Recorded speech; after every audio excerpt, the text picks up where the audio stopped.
Ang tugatog ng buhay. Kabanata 601. Sino ang gumawa nito? Sino ang gumawa nito? Sumasabog si Bunty sa bilya ni Zendaya sa Golden Manor. Sa isang gabi lang kumalat na ang iskandalo na ito sa internet na kumukuha ng mga headline ng bawat magazine. Ang Twitter, Reddit maging ang mga opisyal na broadcast ng balita ay pinag-uusapan ang insidenteng ito. Upang matingnan bilang isang homewrecker, ito talaga ang pinakadakilang iskandalo na napasukan ni Zendaya. Bukod dito, kumalat ang iskandalo na ito sa buong bansa. Kahit na gamitin nila ang kanilang pinakamatibay na koneksyon, imposibleng makahanap ng paraan mula dito. Sabi ni Missy, malamang may humihila ng mga string para sirain ang imahe ni Zendaya. Autumn added, "Kung malalaman ko kung sino iyon, papatayin ko sila." Si Zendaya naman ay umupo sa bench malapit sa bintana. Hawak ang kanyang mga music sheet, mukha siyang kalmado habang nakapikit. Mukhang hindi siya naabala sa iskandalo na ito. Sa totoo lang, sinasanay niya ang kanyang mental power ayon sa mga pamamaraan na ibinigay sa kanya ni Alex. Ito ay napaka-interesante at mystical. Pakiramdam niya ay madali niyang natutunan ang lahat ng mga pamamaraan. Rihin siya. Naglabas ng maliit na daloy ng mental power kay Missy. Kaya lang napasigaw si Missy sa sakit at bumagsak sa lupa, nakahawak sa kanyang ulo. Nagulat si Zendaya, agad niyang pinigilan ang paglabas ng kanyang mental power. "Missy, anong meron?" Tanong niya habang nagmamadaling lumapit sa kanya.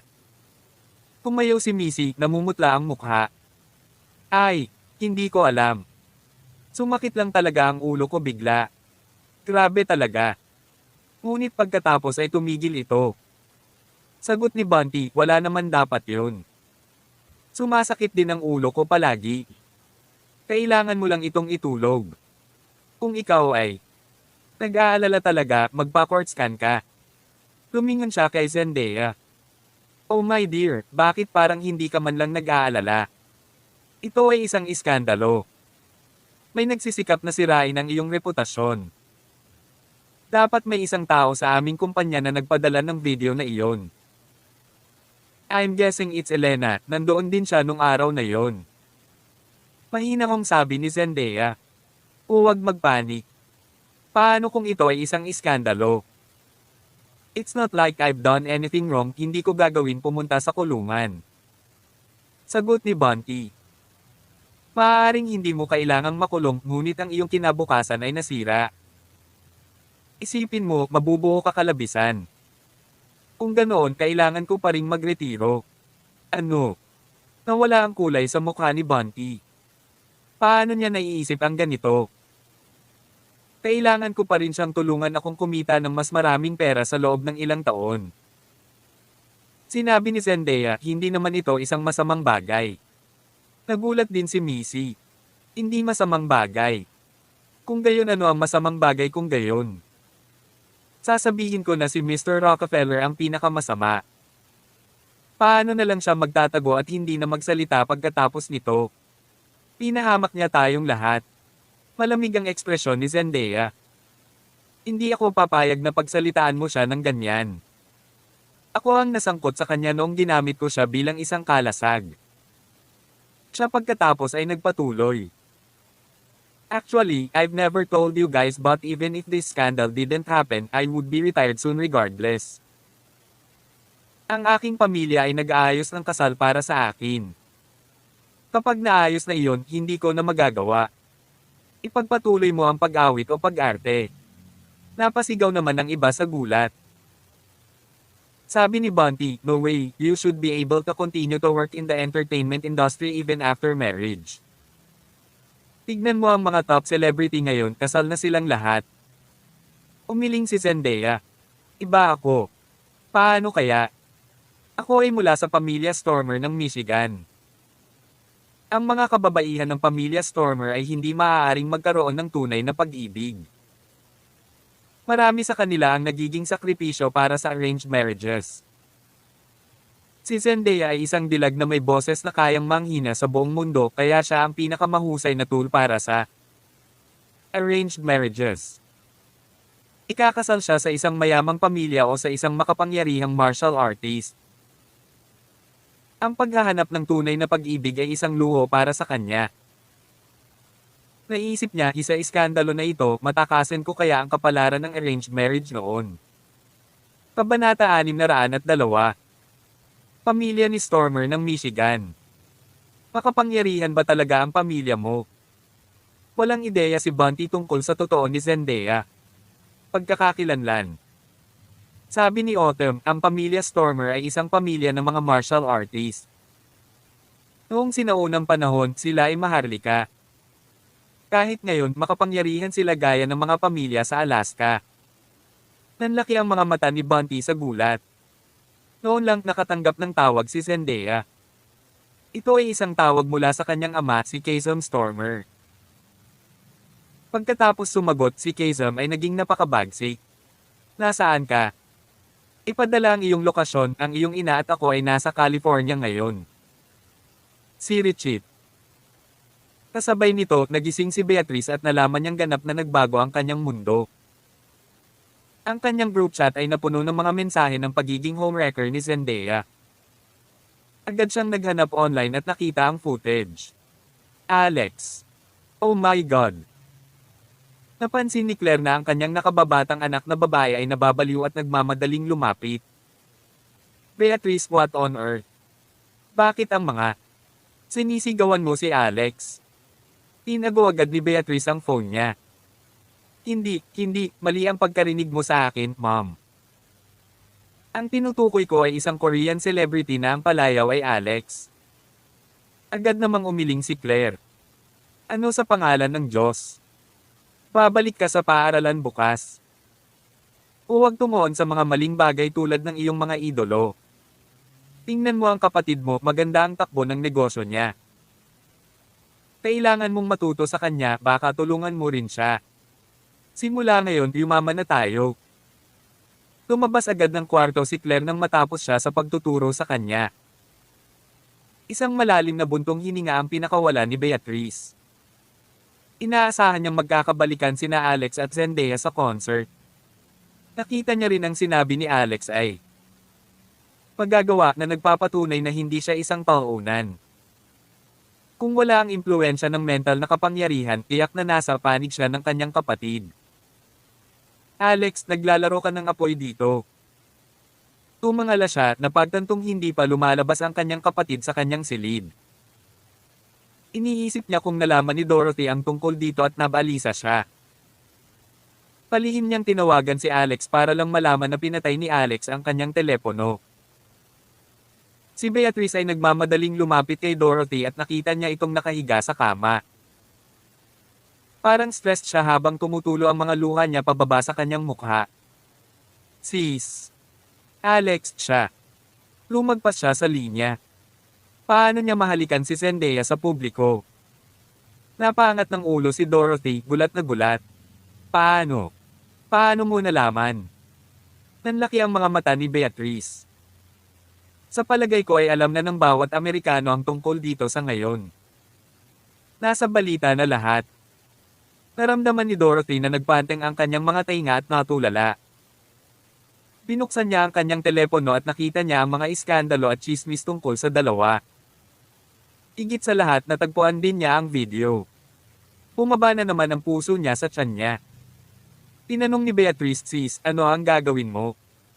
Alam ba ito ni Mama? Hindi pa. Sa sandaling iyon, pumasok si Claire sa silid ni Dorothy, tila asar. Hawak niya ang phone niya, tumatawag sabay ni Adriana. Panunuya na sabi ni Adriana. Anong sinabi ko sa'yo? Paano naging mabuting asawa ang Rockefeller na iyon? Una siya. Ang sugar baby ng iyong anak at ngayon ay mayroon na siyang pera, niloloko niya ang ibang mga babae, naramdaman ng dalawang aseks na babae ang paglamig ng kanilang dugo. Sigaw ni Claire. Hiwalayan mo siya, kailangan mo siyang hiwalayan. Dorothy, kailangan mong makinig sa akin sa pagkakataong ito. Maniwala ka sa akin, makakahanap ako ng mas mahusay para sa iyo. Salamat sa Diyos, tama ako na hindi ko hinayaang matulog kayong dalawa. Nakikita mo ba kung gaano ako katalino ngayon? Ngayong kinuha na natin ang Essex Constructions, mas mabuting makipagdiborsyo. Well, alam mo, patay na patay sa iyo ang asawa mo kapag mayaman ka na. Hindi mo siya kailangan. Dahil niloko siya, pwede mo na siyang hiwalayan at kunin lahat ng meron siya. Ah, ang ganda kaya niyan. Pagkatapos ay kinaladkad ni Claire sina Dorothy at Beatrice palabas ng kanilang bahay at tinungo ang Maple Villa. Kabanata 603. Bam! Isang malakas na pagsabog ang nagmula sa basement ng Maple Villa 8. Isang bugzo ng makapal na usok ang umagos palabas ng sistema ng ventilasyon sa basement. Saglit na nanginag ang buong villa. Kasalukuyang nakaupo sina Waltz at Michelle sa sala, nag-aalalang may sakit.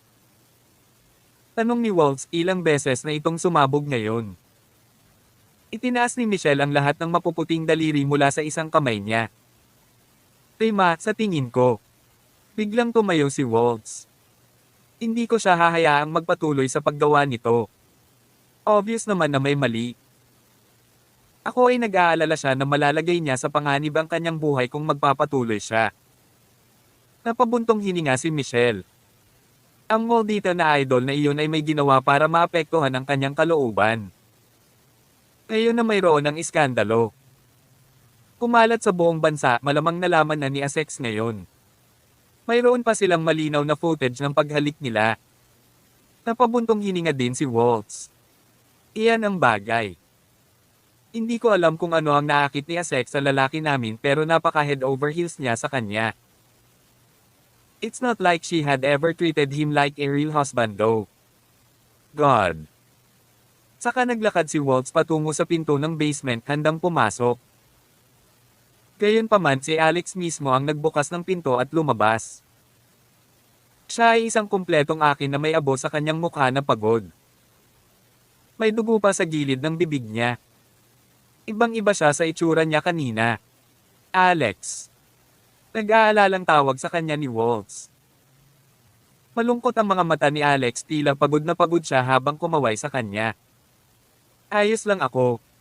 Umarap si Waltz sa kanya at niyakap siya ng mahigpit. Alam ko lahat ng nangyari. Tinitigan sila ni Michelle mula sa likuran at muling umupo sa sofa. Ano ang alam niyo? Malungkot na ngumiti si Alex. Alam kong nahirapan ka ni Essex, di ba? Bakit pa paulit-ulit na mauuwi sa pagsabog ang ginagawa mong tableta? Ang iyong mga kasanayan ay dapat na higit pa sa sapat para dyan. Nasa ibang lugar lang ang isip mo. Nang marinig ang sinabi ni Waltz, nagpakawala ng malalim na buntong hininga si Alex at tumahimik.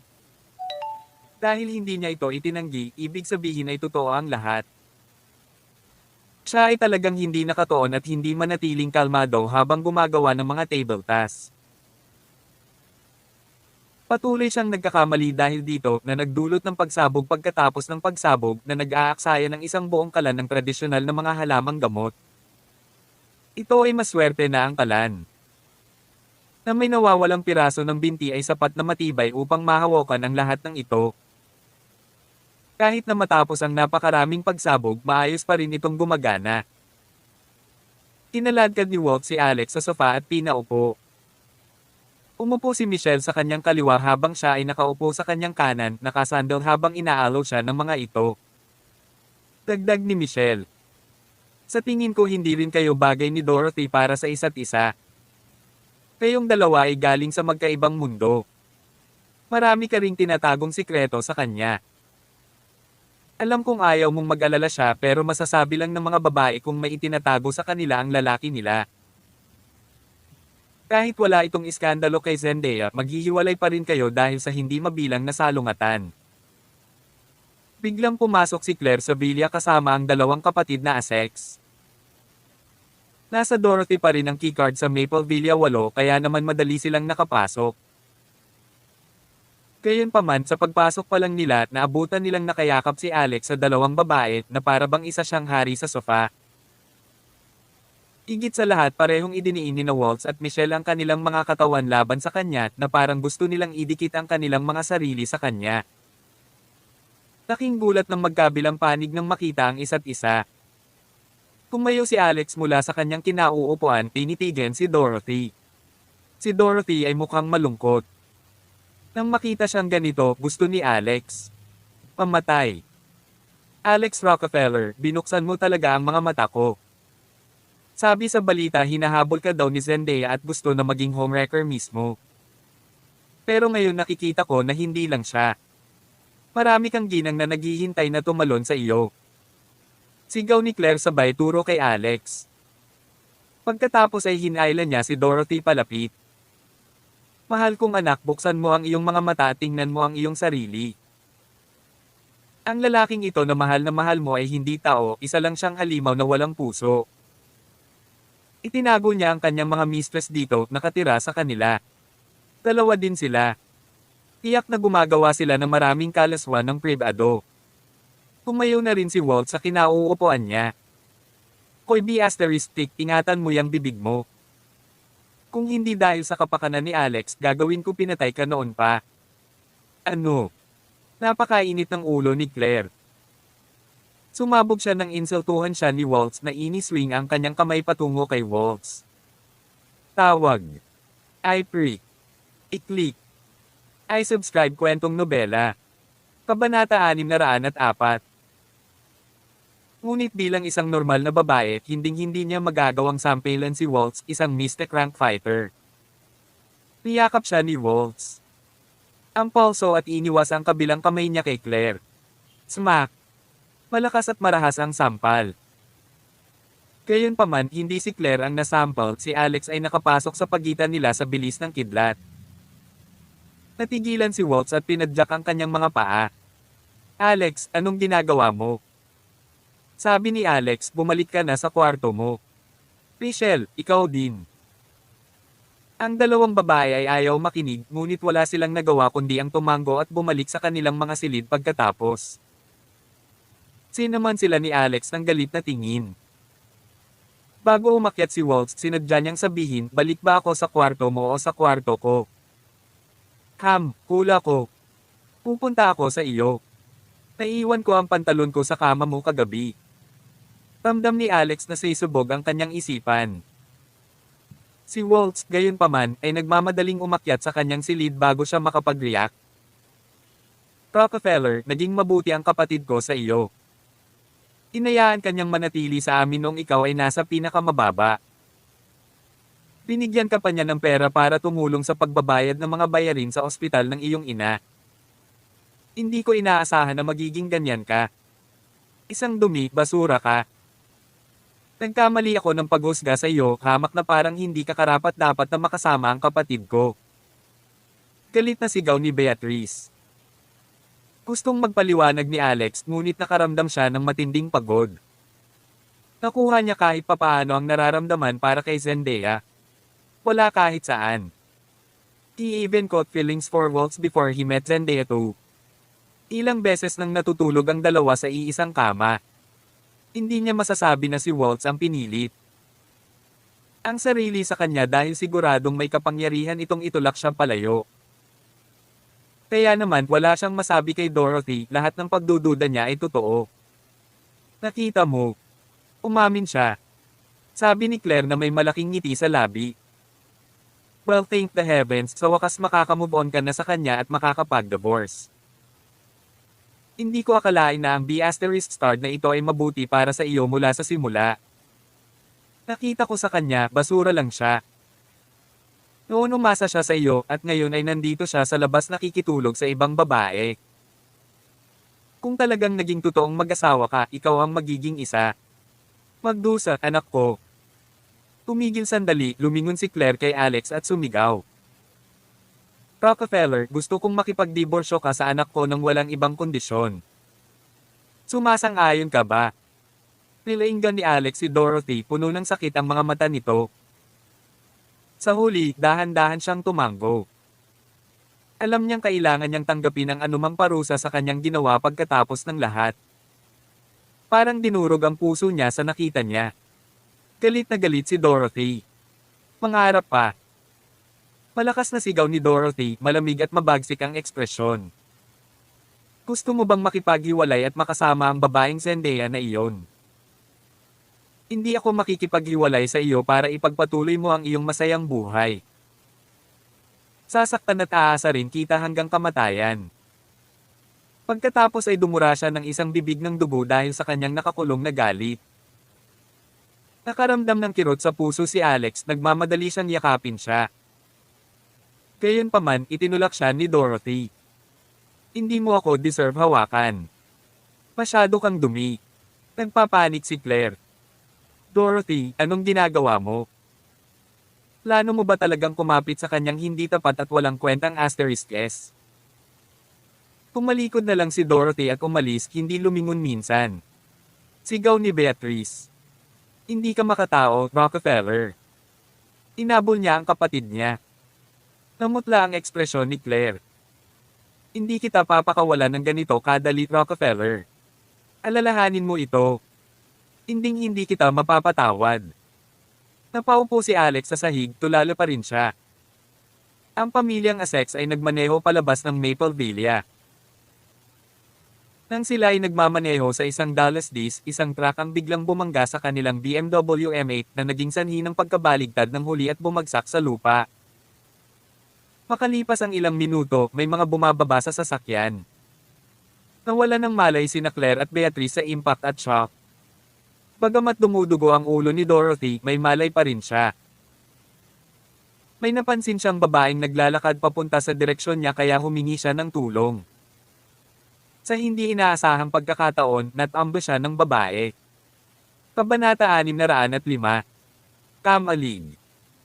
Marahas na itinapon si Claire sa lupa at damyugo ang ilong ng una siyang bumagsak. Agad siyang nagising dahil sa impact. Nabangga ang sasakyan. Isang car crash. Sinong bastos ang bumangga sa kotse natin? Bago pa maintindihan ni Claire ang sitwasyon niya, sumigaw na siya dahil akala niya ay kakabangga lang ng sasakyan. Bigla siyang sinampal sa mukha at malamig na sinabi ng boses ng isang babae, tumahimik ka o papatayin kita. Parang medyo off ang accent ng babaeng ito, hindi siya sound American. Namamaga ang mukha ni Claire dahil sa sampal na nagpabalik sa kanyang katinoan. Napagtanto niya na siya ay nasa isang hindi pamilyar na silid at ang kanyang mga anak na babae ay nakahiga sa lupa na walang malay. Sa tabi niya ay may 3 pang tao na nakamaskara kaya hindi niya makita kung sino sila. Gayunpaman, ang mga tingin sa kanilang mga mata ay sapat na upang magdulot ng takot sa kanyang puso. Sino ka? Anong ginagawa mo? Gusto mo ba ng pera? Ibibigay ko lahat ng meron ako, huwag mo lang kaming saktan. Nanginginig ang boses ni Claire. Bilang isang taong hindi pa nakaranas ng ganito siya, ay labis na natakot. Panay ang sigaw niya sa kanyang mga anak na babae. Dorothy, Beatrice. Gising na. Pakiusap gumising ka. Smack. Maya-maya lang ay muli siyang sinampal ng babaeng nakamaskara sa mukha.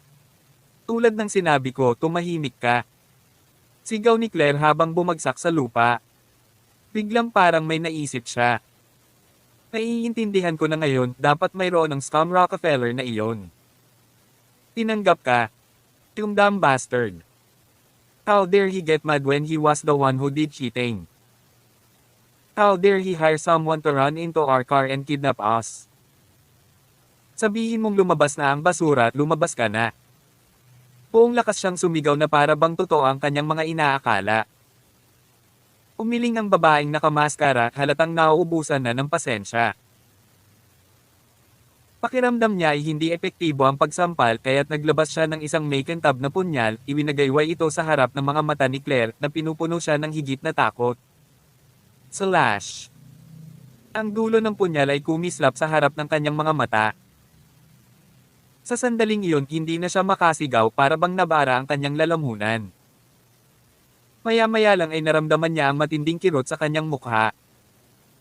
Marahan niyang hinawakan ang pisngi niya na pagtanto niyang puno na ng dugo ang kamay niya. Ang babaeng nakamaskara ay nilaslas ang mukha. Wasak ang mukha niya. Nanginginig ng husto ang katawan ni Claire. Tinakpan niya ang kanyang mukha habang patuloy na umaagos ang dugo mula sa kanyang sugat. Pakiramdam niya ay nanghihina ang kanyang mga paa, sa sobrang takot ay gusto niyang sumigaw muli para humingi ng saklolo. Gayunpaman alam niya na kung siya ay sumigaw, maaari siyang mamatay sa isang kisap mata. Nagagamit lang niya ang kabilang kamay niya para takpan ang bibig niya. Yun ang mas gusto ko. Napaka-biasteristic mo, alam mo ba? Tila ipinagmamalaki ng babaeng nakamaskara sa kanyang ginawa.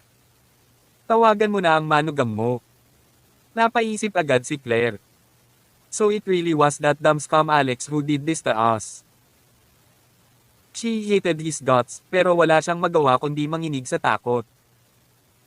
Nakikinig lang si Claire sa mga utos nila at tinawagan si Alex. Gayunpaman tila hindi niya makuha ang tawag sa ilang kadahilanan. Napatingin ang babaeng nakamaskara sa kanyang telepono at ibinagsak ito sa lupa. Baka, na-block ka. Mukhang isa ka lang inutil na biyanan. Dalhin mo siya at patayin. Dahil dito, nagsimulang magpanik si Claire. Nagmakaawa siya para sa kanyang buhay. Hindi. Huwag mo akong patayin. Huwag. Ako ay kapaki-pakinabang, ako talaga. Ano ang sinusubukan mong gawin? Gagawin ko ang lahat para makipagtulungan. Hindi ka ba kinuha ni Alex para harapin ako? Anong negosyo mo kay Alex? Sinaktan ka ba niya? Wala tayong kinalaman sa kanya. Ang aking anak na babae ay nagpasya na hiwalayan siya. Nanlamig ang mga mata ng babaeng nakamaskara. Ano? Diborsyo. Kung gayon, hindi natin siya maaaring takutin. Kung gayon bakit? Kailangan ka namin. Patayin siya. Kabanata 606. Sa sandaling ito, ang isa pang nakamaskara na lalaki ay tumawa at nagsimulang magsalita. Envoy, mukhang maganda ang babaeng ito. Paano kung ialok siya sa akin bilang gantimpala? Makikipaglaro ako sa kanya ng 2 araw. Hindi pa huli para patayin siya, aniya. Gawin mo lahat ng gusto mo sa kanya. Nang marinig ito ni Claire Essex nang inag ang kanyang katawan. Sa kanyang puso, paulit-ulit niyang minumura ang buong pamilya ni Alex Rockefeller. Pakiramdam ni Claire ay napakalaking swerte niya sa pagkakaroon ng manugang na tulad ni Alex. Ngayon, ang kanilang kinabukasan ay naging walang katiyakan dahil sa kanya at si Claire ay maaaring maging sexual na haras sa pamamagitan ng isa pang lalaki. Mas malala pa ito kaysa mamatay. Hindi pa kakawalan ni Claire si Alex kahit maging multo siya. Hindi nagtagal, nagising sina Dorothy Essex at Beatrice Essex sa pamamagitan ng pagbuhos ng malamig na tubig. Nang makita nilang dalawa ang mukha ni Claire na puno ng dugong sugat, pareho silang natigilan. Nanay. Ma, anong nangyari sa'yo? Ayos ka lang. Sino ang mga taong ito? Nataranta ang magkapatid at mabilis silang gumapang papunta kay Claire. Kasalanan ng walang kwentang iyon, Alex Rockefeller. Hindi ko alam kung ano ang ginawa niya, ngunit ngayon ay nagkakaproblema kami dahil sa kanya. Matagal ko nang sinabi sa iyo na dapat ay nakipaghiwalay ka sa kanya. Kung ginawa mo, hindi mangyayari sa amin ang isang kakilakilabot na tulad nito. Umangit na ako ngayon. Paano ako lalabas at makikilala ang mga tao? Ngayon, gusto pa nga ng lalaking ito na sexually assault ako bago ako patayin. Si Claire ay nagngangalit ng mga ngipin. Pagkaraan ng ilang sandali ay napahagulgol siya at umiyak. Naiinip ang babaeng nakamaskara. Tumigil ka na sa sobrang ingay. Tawagan agad si Alex. Kung hindi, ikaw. Pwede bang mamatay na lang lahat? Sa huli, si Dorothy ang tumawag kay Alex. Halo-halong emosyon ang nararamdaman niya. Nang sinagot ang tawag, hindi niya alam kung ano ang sasabihin. Sa wakas, inagaw ng babaeng nakamaskara ang telepono kay Dorothy at inilagay ang tawag sa loudspeaker. Ginoo. Rockefeller. Sabi niya. Sino ka? Nasaan si Dorothy? Tanong ni Alex. Nalungkot pa rin si Alex matapos pumayag na makipagdiborsyo kay Dorothy. Ngayon, bigla siyang kinabahan. Hindi tama ang boses ng tao sa telepono. Tumawa ng mahina ang babae.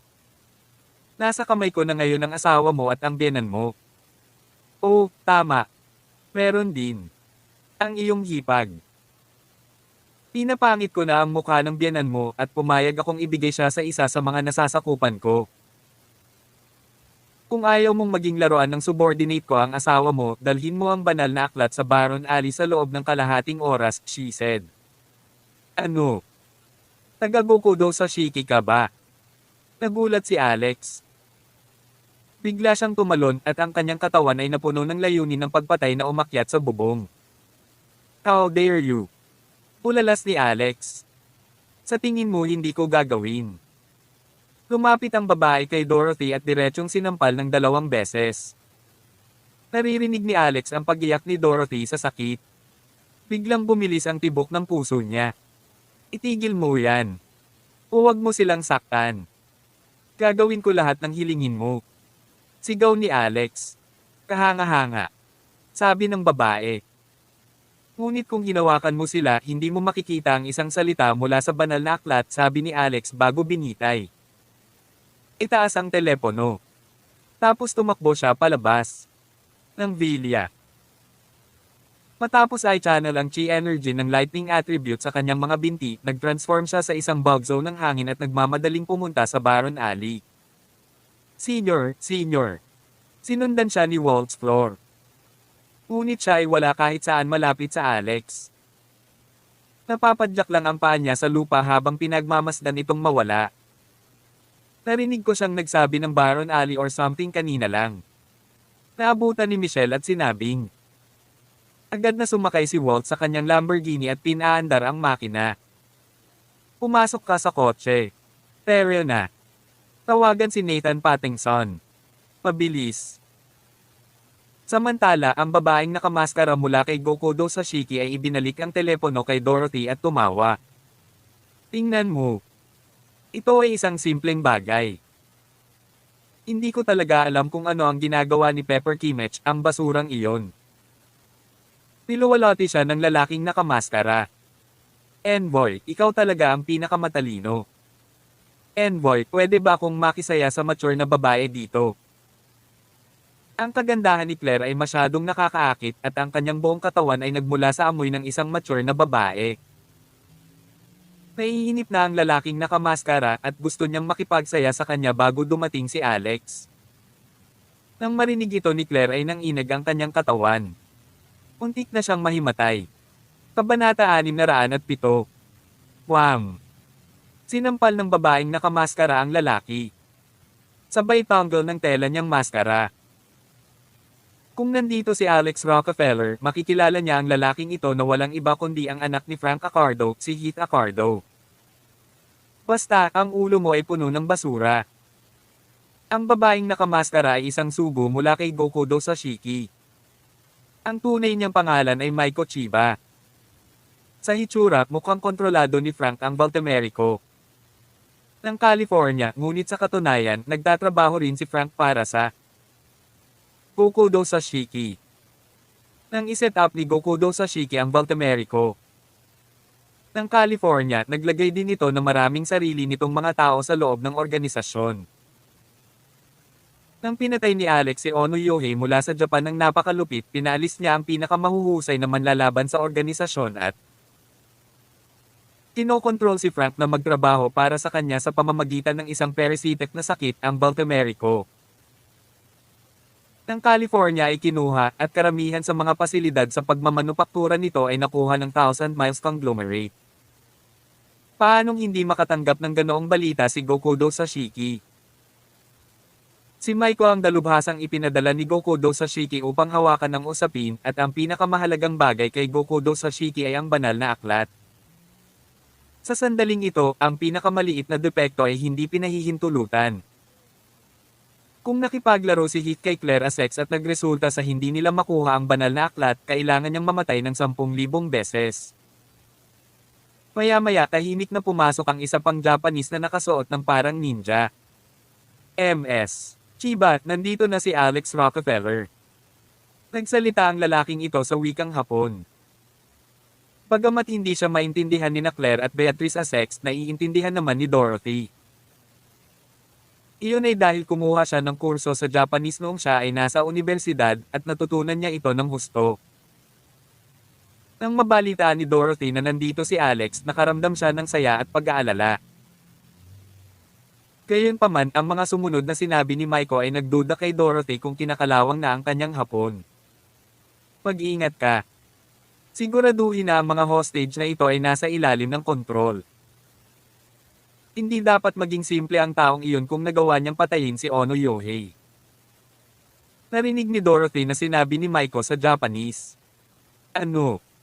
Nanlaki ang mga mata ni Dorothy sa hindi makapaniwala. Si Alex ba ang tinutukoy ni Maiko? Sa sumunod na sandali, ang tatlong babae mula sa pamilyang Assex ay kinaladkad palabas. Noon lang nila napagtanto na sila pala talaga ay matatagpuan sa isang lumang kalye na gagawing give-in. Karamihan sa mga nakatira sa lugar na ito. Nakalayo na at mga sirang bahay na lang ang naiwan. Tapikin. Tapikin. Sabay hakbang si Alex. Sa katunayan, matagal na siyang dumating. Paikot-ikot siya sa eskinita at naghahanap ng paraan para iligtas ng palihim ang mga babae. Gayunpaman, napagtanto niya na ito ay magiging napakahirap. Hindi lamang ang tatlong kababaihan mula sa pamilyang Assex ay matatagpuan sa kaibuturan ng loob, ang mga kalaban ni Alex ay higit pa sa kanya. Nagbigay ng delikadong aura ang babaeng nakamaskara na namuna sa kanila. Sa pamamagitan ng kanyang chi observational skill, nakita niya ang chi waves mula sa kanyang katawan. Sa katunayan, siya rin ay isang taong nagsasanay ng martial arts. Nakita ni Alex ang mga sugat sa mukha ni Claire. Puno ng dugo ang mukha at damit niya. Sa sandaling ito, bumulwak sa kanyang katawan ang layuning pumatay ni Alex. No matter what, si Claire pa rin ang biyenan niya at maganda rin siya. Kahit na sinigawan siya nito sa pinakamasamang paraan kanina, gusto pa rin ni Alex na patayin ang mga salarin na ito. Nandito ako. Uminto si Alex ng 20 metro ang layo. Dahil tinakpan na ni Heath ng tela ang mukha niya, hindi siya nakilala ni Alex. Hindi ka dapat sumama. Bilisan mo at umalis ka. These aren't nice people, sigaw ni Dorothy na may pulang mata. Bagamat hindi niya alam kung ano ang nangyayari sa simula, naunawaan na niya ngayon pagkatapos makita ang buong setup. Ang mga taong ito ay hindi dapat ginulo. Assassin sila. Galit ka ba? Kung yayain mo siyang umalis, ano ang mangyayari sa atin? Nadala kami sa gulo na ito dahil doon. Tanga. Agad na sumigaw si Claire. Tumanggo si Alex kay Dorothy. Huwag kang mag-alala. Ililigtas ko kayong lahat sa lugar na ito, sabi niya. Nasaan ang bagay? Diretso sa punto si Maiko. Hayaan mo muna sila at ibibigay ko sa iyo. Napakarami mo. Tiyak, hindi ka natatakot na baka. Tumakas. Tanong ni Alex. Envoy, hindi mo dapat gawin iyon. He's very strong, mabilis na sabi ni Heath. Tawag.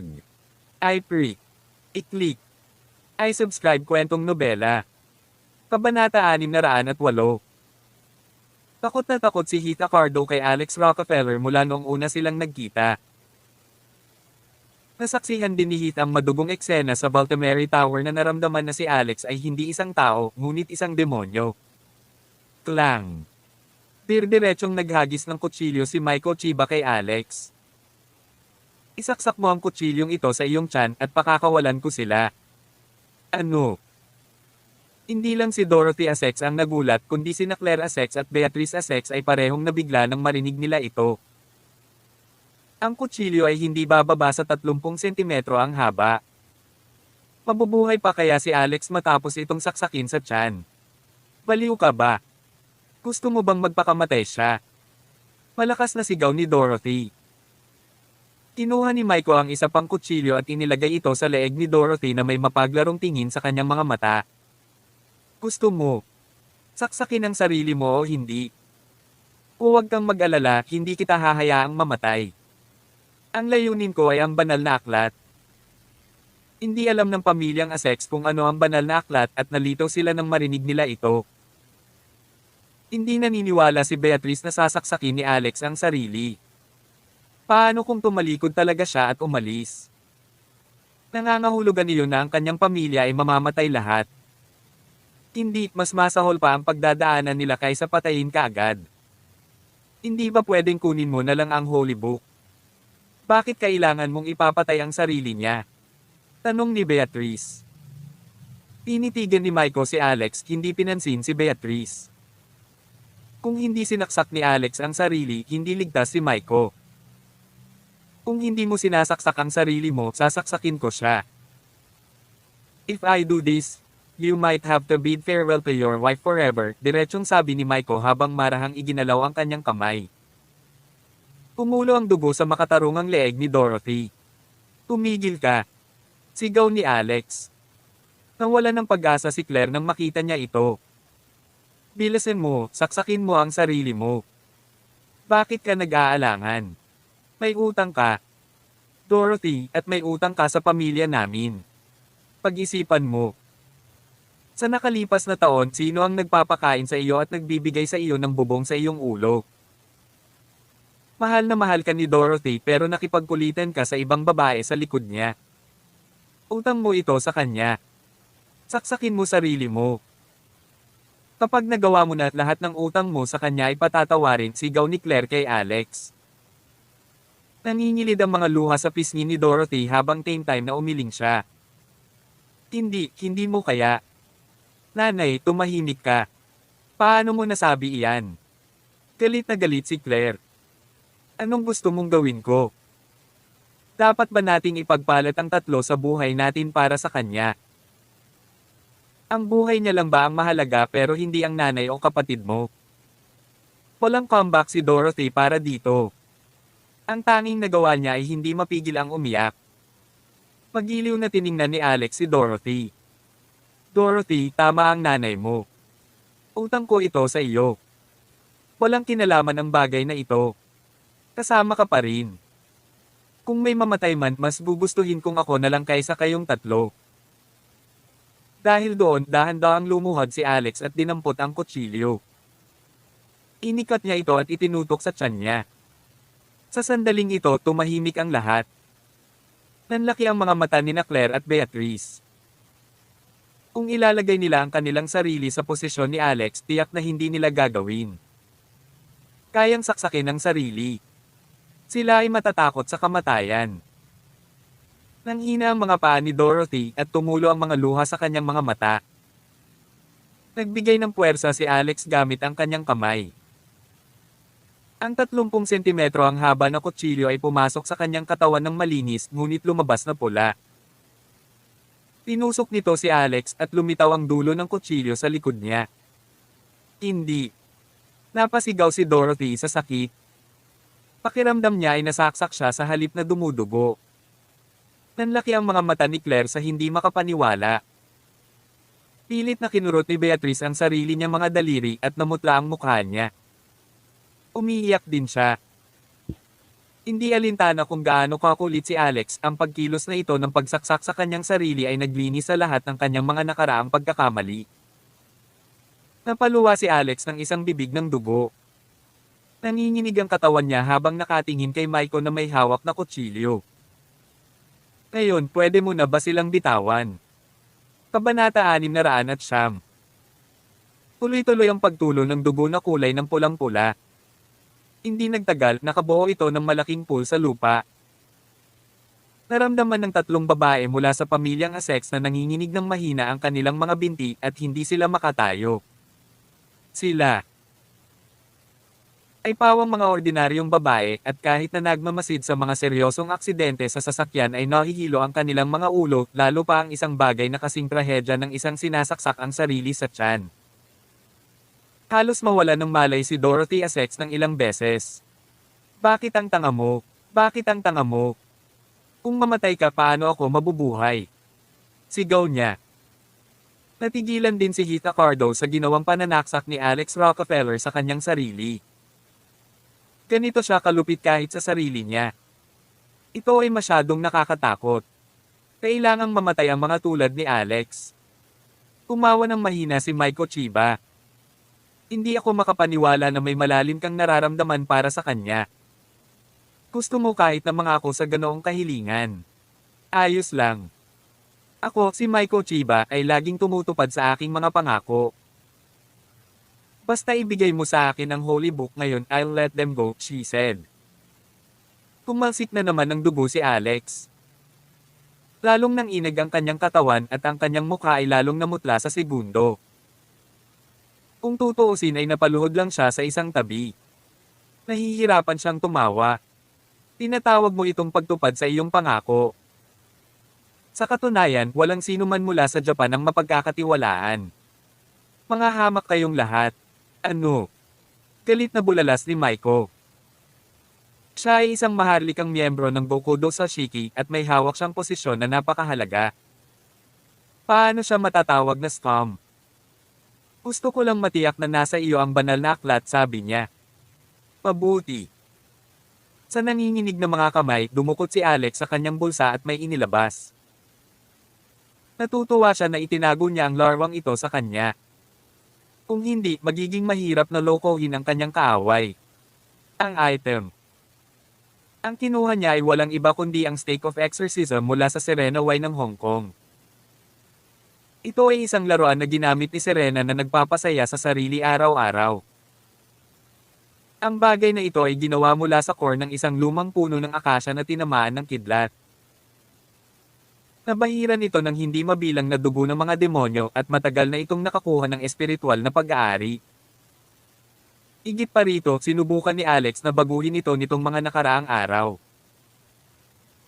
Gamit ang chi energy ng lightning attribute at ang sarili niyang dugo kasama ng mga anteng-anteng sa dugo, nagawa niyang supilan ang masasamang katangian nito. Ngayon, ang item na ito ay nagtataglay ng isang espiritual na ari-arian na, sa sandaling na puno ng enerhiya ng chi, ay maaaring makatawag ng makamundong kakanyahan. Ano ito?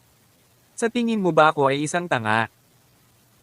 Sa tingin mo ba ay maaari kang kumuha ng anumang random na item at i-claim ito bilang ang banal na aklat? Umuso si Maiko.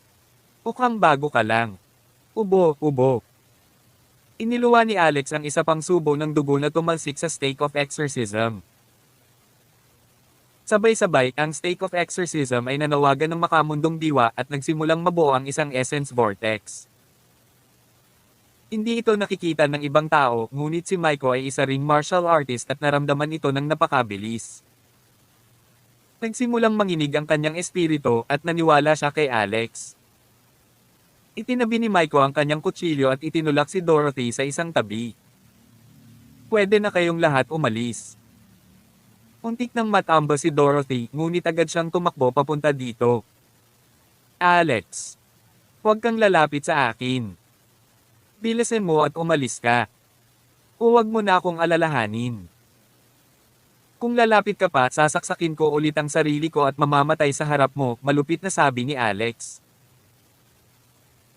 Kinalaw niya ng kaunti ang kutsilyo at gumawa siya ng mahinang tunog bago nagsimulang tumulo ang mas maraming dugo mula sa kanyang sugat. Natarante si Dorothy nang makita niya ito at mabilis siyang tumigil sa pagsulong. Honey, huwag mong gawin ito. Hindi. Bakit kailangan mong pakialam sa akin? Hindi ako mabuting asawa. Ako. Rehim akong umibig sa ibang babae. Deserve kong mamatay. Umalis ka. Napatingin tuloy si Alex kay Claire na may pulang mata. Claire, gusto mo bang mamatay dito? Paalisin mo na si Dorothy ngayon din. Go. Sumigaw siya. Nabuhay ang katawan ni Claire. Bagamat natulala siya sa inasal ni Alex, hindi niya iaalay ang kanyang buhay para sa kanya. Mabilis niyang tinawag. Beatrice Essex at kinaladkad si Dorothy palayo sa eskinita. Sinundan ng ilan sa mga nasasakupan ni Maiko, si Claire at ang iba pa. Umigpit ang hawak ni Alex. Pabalikan mo sila. Kung hindi, dudurugin ko itong legacy stake. He came up with this name on the spot pero mas naniwala si Maiko sa kanya. Iyon ay dahil nakatanggap na siya noon ng legacy ng isang elder at alam niya kung ano ang ibig sabihin nito. Agad niyang tinawag ang kanyang mga nasasakupan na bumalik. Naniniwala si Maiko na batay sa kanyang kasalukuyang mga kakayahan at ang katotohanan na si Alex ay mas mahina kaysa sa isang normal na tao ngayon, wala siyang dahilan upang mag-alala tungkol sa kanya. Tumetakas. Maaari mo bang ibigay ito sa akin ngayon? Inabot ni Maiko ang kamay niya. Inabot din ni Alex ang kamay niya. Halika at kunin mo ito. Nauubusan na ako ng energy, sabi niya. Nanlamig ang mga mata ni Maiko at lumapit siya kay Alex. Ma, bitawan mo ako. Sabi ko, bitawan mo ako. Gusto ko siyang puntahan. Gusto ko siyang puntahan. Sigaw ni Dorothy isa. Pukpok ng kanyang mga baga sa kabila ng pagkaladkad kasama ni Claire at Beatrice. Sinampal siya ni Claire. Ano ba ang sinisigaw mo? Gusto mo bang mamatay ang nanay mo kasama si Alex? Nasa ganoong masamang kalagayan na siya at hindi siya magsisinungaling. Bitawan mo na lang siya. Kabanata 610. Namula rin ang mga mata ni Beatrice Essex. Siya. Ginawa niya yon para makatakas tayo. Kung tayo ay babalik muli siya, namatay sana siya nang walang kabuluhan. Ate, for Alex's sake, we should leave, she said. Nagkwentuhan ang grupo ng mga tao habang nakasalampak sila palabas ng eskinita. Sa sandaling ito, huminto ang isang Lamborghini sa pasukan sa eskinita. Masyadong maliit ang eskinita para makapasok ang sasakyan. Dalawang babae ang lumabas sa kotse at sila ay walang iba kundi sina Waltz Flor at Michelle Yao. Nakita nila ang mga babae mula sa pamilyang Essex at narinig din nila silang nagsasalita. Sabay-sabay, nakaramdam ng kaba si Waltz sa kanyang puso. Tumakbo siya at hinawakan si Beatrice. Anong sinabi mo? Anong nangyari sa senior ko? Si Beatrice ay sobrang takot na magsalita. Nasaktan siya. Sinaksak niya ang sarili sa tiyan. Mabilis, mabilis. Tumawag ng pulis. Get someone right now, nagmamadaling sabi ni Dorothy Essex. Biglang duguan ang mga mata ni Waltz. Marahas niyang itinulak si Beatrice at hinawakan si Dorothy sa kanyang damit. Dorothy Essex, ginawa mo ito sa kanya. Kung may mangyari man sa kanya, gusto kong umusok ang pamilya mo. Sinaksak niya ang sarili niya para sa'yo. Tapos na ang relasyon ninyong dalawa. Wika ni Walt sa malamig at galit na tono. Michelle, tayo na. Dagdag ni Waltz. Ang kanyang katawan ay napuno ng isang mamamatay tao na aura. Pagkaalis ni Dorothy, sumakay sina Waltz at Michelle sa eskinita na parang dalawang leopardo. Si Claire Essex ay nagmura kay Waltz sa kanyang puso ngunit hindi siya nang ahas na gumawa ng tunog. Nang makalayo na sina Waltz at Michelle, hinawakan ni Claire ang mga kamay ng kanyang mga anak na babae. Bilis, alis na tayo. Kung gusto nilang mamatay, hayaan mo sila. Lahat sila. B** chase. Si Richard *. Inabot ni Alex Rockefeller.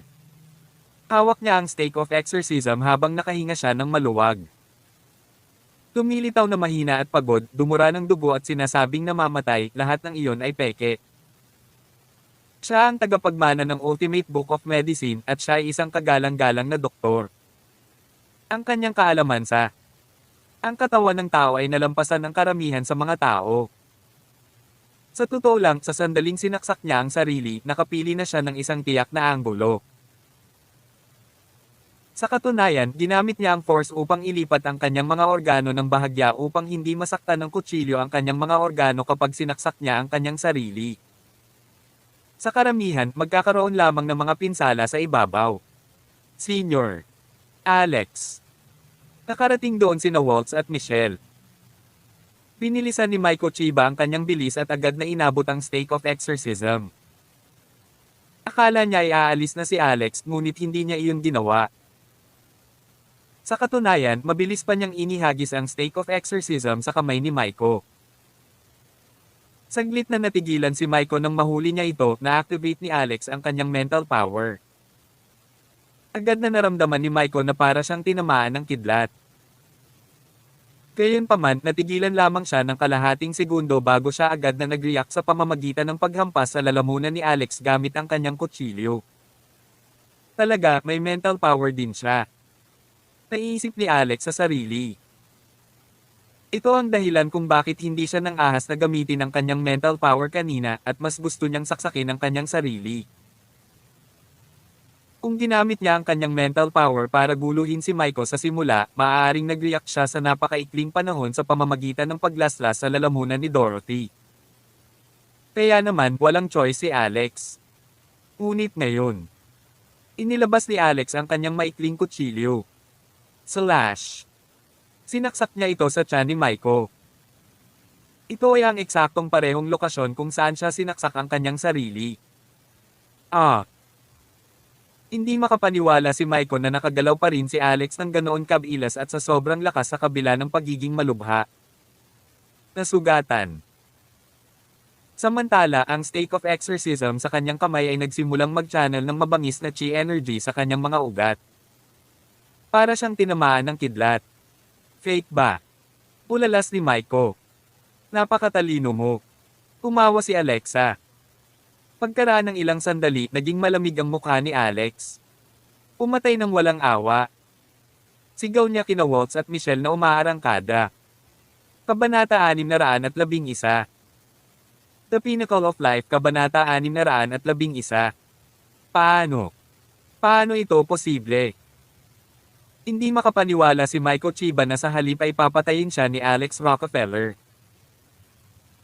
Nagkaroon na siya ng kalamangan sa mga tuntunin ng timing, lokasyon, at mga tao sa bilang. Malapit nang mamatay si Alex. Paano pa siya naging napakalakas? Si Maiko ay hindi eksaktong gawa sa papel. Isa rin siyang martial artist na may mataas na antas ng cultivation. Kahit isang. Ang advanced Mystic Rank Fighter ay hindi tugma para sa kanya. Dahan-dahang pinahit ni Alex ang kutsilyong nasa kamay dahilan para mapasigaw si Maiko sa sakit. May alam ka ba? Ang pinakaayaw ko ay kapag pinagbantaan ako ng mga tao kasama ang pamilya ko. Inagaw mo talaga silang tatlo at pinasama ang anyo ng biyenan ko. Mahinang nagsalita si Alex sa tenga ni Maiko. Kayo ba? Alam mo ba na ang aking biyenan ay hindi perpekto sa lahat ng paraan? Ang tanging bagay na tumutubol sa kanya ay ang kanyang mukha. Kung mawala man iyon sa kanya, paano ko siya matitiis sa hinaharap? Sa sobrang sakit ni Maiko ay nanginag ang kanyang katawan. Gusto niyang lumaban, pabalik niya na pagtanto na ang enerhiya ng chi sa kanyang katawan ay unti-unting lumalabas sa kanya. Ang mabangis na chi energy mula sa stake of exorcism ay sumalakay sa kanyang katawan at ginulo nito ang kanyang paglilinang. Wala nang saysay na lumaban pa. I hate myself for being overconfident, mahinang sabi ni Maiko. Kung sa simula pa lang ay naging mas walang awa siya at hiniling kay Alex na baliin ang isang braso nito o sirain man lang ang kanyang own cultivation, maaaring hindi ganito ang mangyayari. Huwag kang mag-alala. Hindi ka mamamatay, sabi ni Alex. Napaka-interesado ako kay Gokudo Sashiki. Titingnan lang natin kung may karapatan kang sabihin sa akin ang tungkol dito. Personal sa hinaharap, dagdag niya. Anong ibig mong sabihin? Isang malakas na kalooban ng kaligtasan ang makikita sa ekspresyon ng mukha ni Maiko. Ang stake of exorcism na ito ay naglalaman ng masyadong mabangis na chi energy. Mayroong maraming mga natitirang kaluluwa ng mga masasamang loob. Pitan kita sa loob. Kung maaalis mo ang mga natitirang kaluluwang iyon, bibigyan kita ng pagkakataong mabuhay, sabi ni Alex bago itinulak ang kutsilyo sa katawan ni Maiko. Pumagos iyon sa puso niya. Tumuwa si Maiko ng isang subo ng dugo. Sa pagkakataong ito, pati ang tel ang maskara sa kanyang mukha ay nahulog. Nalantad na ngayon ang kanyang bata at magandang mukha. Tumingin sa kanya si Alex saglit bago bangulong sa sarili. Nakakahiya naman. Nang nawasak ang pisikal na katawan ni Maiko, nakuha ni Alex ang kanyang kaluluwa at ikinulong ito sa loob ng stake of exorcism. Kasabay nito, sina Waltz Floor at Michelle Yaul ay naging babaeng Grim Reaper. Sila ay nasa isang killing frenzy laban sa mga nasasakupan ni Maiko. Sa sandaling ito, labis na natakot si Hita Cardo kaya nanghina ang kanyang mga tuhod. Pakiramdam niya ay sisubog na ang puso niya. Hindi niya akalain na sa kabila ng ganoong kaila-hilakbot na sitwasyon, nagawa pa rin ni Alex na ibalik ang mga bagay-bagay. Kahit may patalim na sa tiyan ay nagawa pa rin niyang kumilos ng napakabangis. Tao ba si Alex? Ang mga lalaking ganito ay hindi dapat umiral sa mundong ito. Napaka-diasterist man niya, talaga nakakainis. Habang iniisip ni Heath ang lahat ng ito, sinaksak siya ni Walt sa noo. Pagkaraan ng ilang sandali, patay na ang lahat ng mga kalaban. Senior. Tumakbo si Walt kay Alex. Itinapon na ni Alex ang maliit na kutsilyo. Matapos panasan ng kanyang mga daliri ng kanyang dugo, gumuhit siya ng ilang misteryosong simbolo ng dugo ng Zarveco sa kanyang katawan. Wiwo-wiwo. Maririnig ang tunog ng mga sirena ng pulis. Ang mga pulis na dumating ay inalerto tungkol sa nangyari ni Dorothy Essex. Ngunit pagdating nila, wala silang makitang anuman. Sa sandaling ito, dumating si Dorothy sa ospital. Nakatanggap siya ng tawag mula sa pulis. MS. Essex, ikaw ba? Bigyan kami ng maling lokasyon. Nakarating kami sa Baron Alley pero walang tao dito. Wala rin kaming matuklasan na bakas na may away. Tawag. I-pre. I-click. I-subscribe kwentong nobela. Kabanata 612. Paano ito posible? Nakidnap lang kami sa mismong lokasyon na iyon. Ang aking asawa ay malubhang nasugatan at hindi pa namin alam kung siya ay patay na o buhay ngayon. Siguradong maraming dugo sa lupa. Sabi ni Dorothy Essex. Wala kaming nakikita niyan. Dapat mong suriin muli bago mo sabihin sa amin ang anumang bagay. Sa totoo lang, pinaghihinalaan ko na ikaw. Baka gumagawa ng maling ulat. Kung gagawin mo ulit ito, huhulihin ka namin. Ano? Gayunpaman, ang telepono ay ibinaba na. Nagsimulang magpanik si Dorothy. Agad niyang sinabi na gusto niyang bumalik, ngunit pinigilan siya ni Claire Essex. Ano ang silbi ng pagbabalik? Hindi ka ba natatakot na nasa ganoong lugar? Gusto mo ba talagang kidnapin at ginahasa ng isang dosenang lalaki bago ka sumuko? Pabutihan. Sobrang sakit ng mukha ko. Bilisan mo at sunduin mo ako ng doktor. Sigaw ni Claire. Saglit na nag-alinlangan si Dorothy. Bigla niyang inihagis ang kanyang pitaka kay Beatrice Essex. Ate, alagaan mo si nanay saglit. I must go back and check on things, sabi ni Dorothy bago tumalikod at tumakbo paalis. Sa sobrang galit ni Claire ay tinapakan niya ang kanyang paa at napaungol. Gayunpaman, sa sandaling ginawa niya iyon, nagsimulang sumakit ang mga kalamnan sa kanyang mukha. Sa sandaling iyon, lumitaw si Alex Rockefeller sa harap ng ospital at hinironggan si Dorothy na tumatakbo palabas nito. Honey. Naghinala si Dorothy na baka naghahalusinate siya. Buhay at maayos na nakatayo si Alex sa kanyang harapan, nagpalit pa ito ng damit. Wala siyang itsura. Ay malubhang nasugatan sa lahat. Kamusta ka na? Tanong ni Dorothy. Okay lang talaga ako. Huwag kang mag-alala. Paano siya maniniwala ni Dorothy? Personal niyang nasaksihan ang nangyari. Mabilis na itinaas ni Dorothy ang kamisete ni Alex. Sa huli, wala man lang siyang mahanap na mga galos. Paano ito posible? Hindi pwede ito. Ulalas ni Dorothy. Matapos suriing mabuti ang katawan ni Alex, wala pa rin siyang mahanap. Sa sandaling iyon, narinig ang boses ng isang babae. Sapat na ba ang pagkakahawak mo sa kanya? Ito ay Walt's floor. Nagpalit din si Walt sa kanyang paboritong pula, tradisyonal na damit. Ang paraan ng paglalakad niya ay kaakit-akit at mapang-akit. Matapos marahan na itulak ang mga kamay ni Dorothy, nagsalita si Walt sa malamig na boses. Nakalimutan mo na ba ang sinabi ko? Tapos na ang relasyon ninyong dalawa. Ngayon, akin na siya. Sa sandaling sinabi ito ni Walt, si Dorothy, na nag-aalala pa rin tungkol kay Alex kanina, ay agad na nagsimula. Ibinabato ng isang kasya. Tinuro niya ng daliri si Waltz. Dinala mo ba siya dito para ipahiya ako? Hindi pa nga kami naghihiwalay. Dapat mo ba akong pilitin na makipaghiwalay sa iyo? Iyan ba ang gusto mo? Paano mo ako pakikitunguhan ng ganito? Ano ba ako sa'yo? Wika ni Dorothy habang umaagos ang luha sa kanyang mukha. Parang hindi pamilyar sa kanya ang Alex na nasa harapan niya. Waltz, tigilan mo na yung kalokohan mo. Let us talk in private, sabi ni Alex. Nagpout si Waltz. Hindi ako nakikialam. Ito ay dahil hindi ko kailanman nagustuhan ang iyong asawa mula pa noong una. E ano ngayon? Kung nililigawan mo si Zendaya, ano ang malaking bagay? Kahit na umibig si Alex sa iba, Dorothy, ito ay dahil hiniling mo ito. Sabihin mo sa akin, natupad mo na ba ang iyong mga responsibilidad bilang kanyang asawa? Huwag maghanap ng anumang dahilan. Hindi mo lang ginawa. Kung hindi mo siya matutulog, bakit hindi pwede ang ibang tao? Tsaka, tinatrato na ba siya ng nanay mo na parang manugang niya?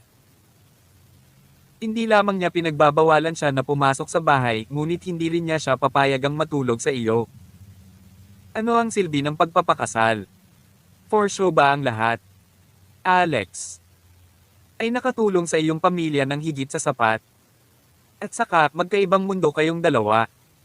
Senior, iyon lang ang masasabi ko. Ang pakikipaghiwalay ay magiging mabuti para sa iyo, sa kanya at sa kanyang pamilya. Unlike me, she cannot accept you having multiple women at the same time, sabi ni Waltz bago tumalikod at umalis. May init din si Waltz. Nagalit siya na hindi pa rin binibitawan ni Alex si Dorothy. Para siyang masokista. Ano ang maganda kay Dorothy? Napabuntong hininga si Alex at tumingin kay Dorothy. Ayos ka lang? Tanong niya. Pinunasan ni Dorothy ang kanyang luha nang walang sinasabi. Kinuha ni Alex ang isang bote ng gamot at iniabot sa kanya.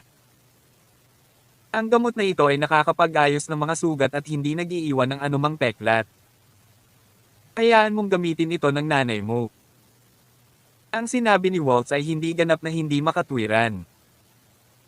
Marahil ang pakikipaghiwalay sa amin ay magbibigay sa amin ng pinakamahusay na kalalabasan, Alex. Sabi pagkatapos ng isang pause. Nang marinig ito ni Dorothy, namutla ang kanyang mukha. Kabanata 613. Nasa harap ito ng ospital at may mga taong dumadaan sa buong oras. Narinig na ng ilang dumadaan ang sinabi ni Waltz Floor kanina at lahat sila natulala. Ang mga ito. Dalawa ang pinakamagandang babae na nakita nila. Iisang lalaki talaga ang pinag-awayan nila. Higit sa lahat, sinabi ng isa sa kanila na maaari niyang tanggapin ang kanyang lalaki na umiibig sa maraming babae ng sabay. Oras. Hindi ba ito ginawa ng tao na isang haltak? Ano bang meron sa magandang babaeng iyon? Nawala na ba ang mga tao sa mundong ito? Nang makita ni Alex Rockefeller kung gaano kalungkot si Dorothy Essex, nakaramdam din siya ng kirot sa kanyang puso. Inatak niya ang kamay niya. Sa ibang lugar tayo mag-usap. Sa tingin ko kailangan kong ipaalam sa iyo ang tungkol sa ilang bagay.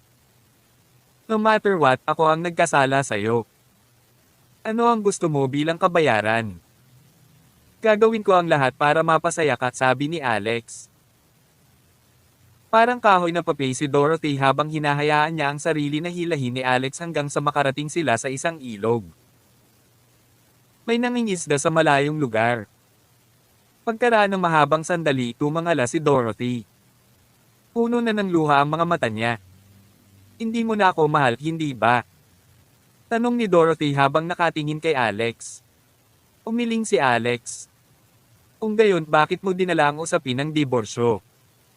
Hindi ka ba nasaktan noong sinabi mo ang mga salitang iyon? Dorothy. Biglang lumuhod sa lupa at umiyak ng mahina. Not long ago, sinabi mo pa sa akin na ako ang sumuporta sa iyo for the past 10 months. Sinabi mo rin na simula noon, ikaw na ang magiging suporta ko.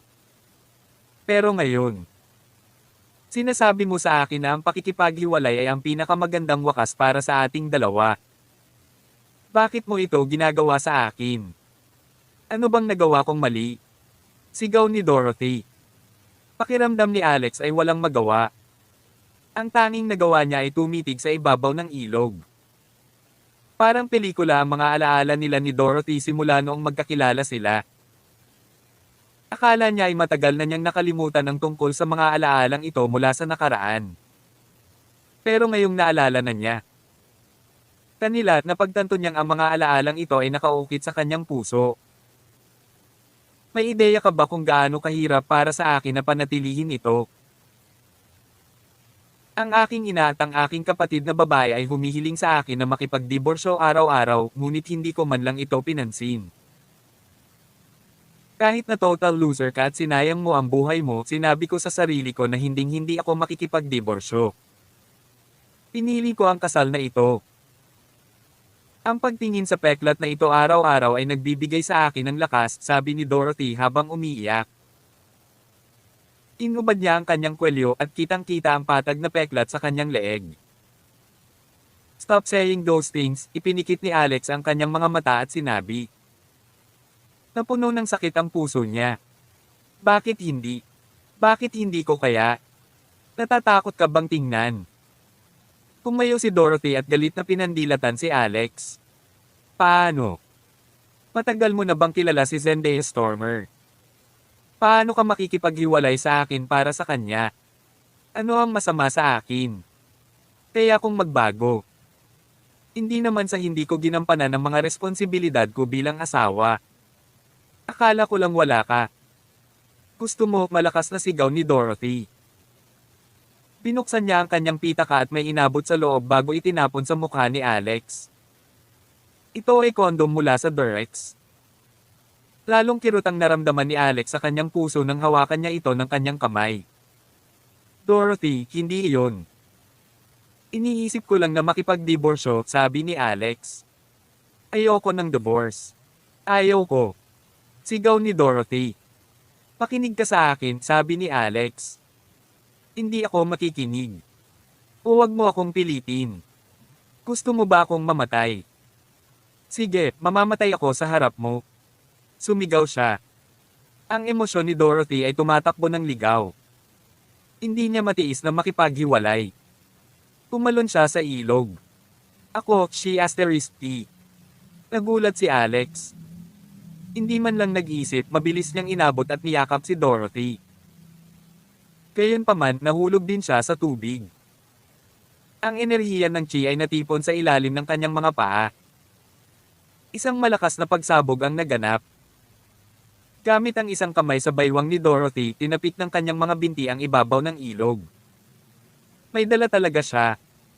Mahigit 100 libra habang tumatawid siya sa ilog. Sa isang paglukso, lumapag siya sa tapat ng dalampasigan. Natigilan si Dorothy. Tawag. I-pre. I-click. I-subscribe kwentong nobela. Kabanata 614. Bumuka ang bibig ni Dorothy Essex habang nakatitig kay Alex Rockefeller. Pakiramdam niya ay nasa panaginip siya. Alam ni Alex na walang sinabi ang magiging kasing kaakit-akit ng pagpapakita nito sa sarili niyang aksyon. Malungkot siyang tumingin kay Dorothy. Ito ang dahilan kung bakit ako nagpipilit na makipaghiwalay.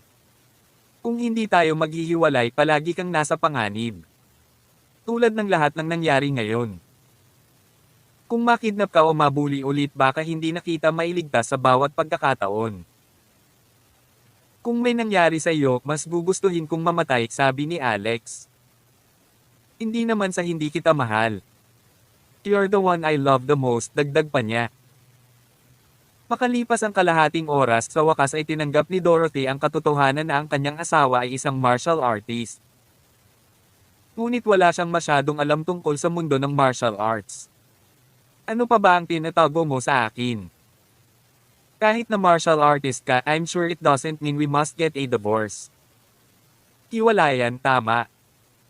Hindi ba kailangang magpakasal at bumuo ng pamilya ang mga martial artist? Mga martial artist ba dapat tapusin ang bloodline nila? Gayon din, ano ang banal na aklat?